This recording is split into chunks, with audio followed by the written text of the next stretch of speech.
Halo, selamat datang di Terjemahin Yuk. Kali ini kita menerjemahkan buku bahasa Inggris kelas 11, halaman 48 dan 49. Nah, kita sambungan yang kemarin, yang video sebelumnya tentang analitik ya, essay ya. Nah, kita lanjut. Ini langsung ke bentuk penjelasan dari bagian yang di atas ini ya. Nah, judul itu harus menyampaikan tentang topik dari tulisan yang akan kita buat. Jadi harus secara umum orang sudah tahu, dengan melihat judul ini orang sudah tahu bahwa apa pembahasan yang akan dibahas dalam tulisan kita itu. Yang kemudian introduction, pengantar. Nah, di introduction ini merupakan poin awal ya dari esai eksposisi. Nah, awalnya harus di introduction ini. Di introduction juga kamu menyatakan topik dan mendudukkan sudut pandang kamu atau tesis statementnya tentang apa yang akan dibahas pada esai tersebut. Kemudian statementnya, pernyataannya haruslah pernyataan yang emosional atau sebuah pertanyaan yang mengundang perhatian orang untuk membaca. Jadi di introduction ini kalian harus menuliskan di introduction inilah orang akan menentukan apakah dia akan membaca keterusannya atau tidak, apakah menarik atau tidak. Itulah pentingnya introduction. Makanya dia harus menjadi an attention grabber, penarik perhatian. Dan juga di introduction ini adalah gambaran dari poin-poin atau permasalahan yang kamu rencanakan untuk membuat atau untuk mendukung tesis atau argumen kamu tersebut. Jadi di sini akan tergambar bagaimana apa saja argumen yang akan kamu buat atau alasan-alasan kenapa permasalahan ini penting untuk dibahas.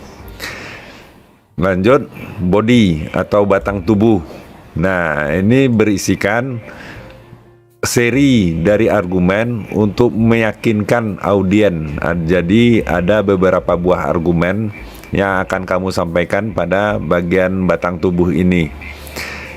Dan masing-masing paragraf dimulai dengan sebuah argumen yang baru.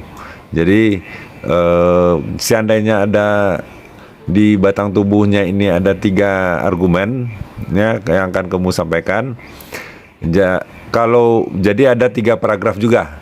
Jadi 3 argumen, 3 paragraf. Artinya total esai kamu itu ada 5 paragraf. Paragraf pertama introduction, batang tubuh 3, dan konklusi atau kesimpulan ada 1 terakhir. Lanjut, ciri-ciri batang tubuh.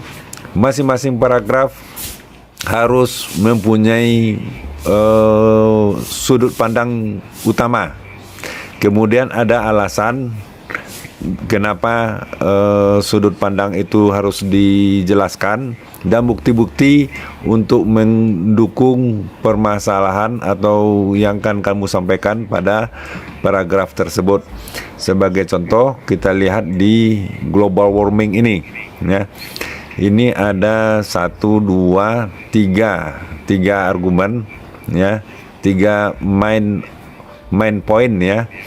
Ini yang pertama ya, evidence ya, yang kedua dan ketiga ya. Ini permasalahannya ada jelas. Nah, masing-masingnya ada argumen ya, yang mana dia ya, ini argumen pertama menyatakan bahwa aktivitas manusia telah merubah atmosfer dari bumi kita. Nah, yang pertama. Yang kedua, berdasarkan penelitian ada bukti bahwa penggundulan hutan telah dilakukan di Indonesia dan negara-negara tropis lainnya di seluruh dunia. Nah, ini berbahaya. Nah, begitu juga dengan pernyataan-pernyataan yang lainnya. Nah, jadi ini ada 3 argumen dan seluruh paragrafnya ada 5. Ya, menggunakan kata-kata emosional, kata kerja mental, dan kata hubungnya saling sebab akibat untuk meyakinkan si pembaca. Ya, masing-masing paragraf harus secara logis, secara terhubung secara logis masing-masingnya itu dari masing-masing paragraf terdahulu dan terhadap pernyataan atau pokok permasalahan yang sedang dibahas. Jadi tidak boleh melenceng dari topik pembahasan yang sedang kita bahas pada bagian introduction. Nah, dan terakhir conclusion. Nah, di conclusion ini kalian harus menuliskan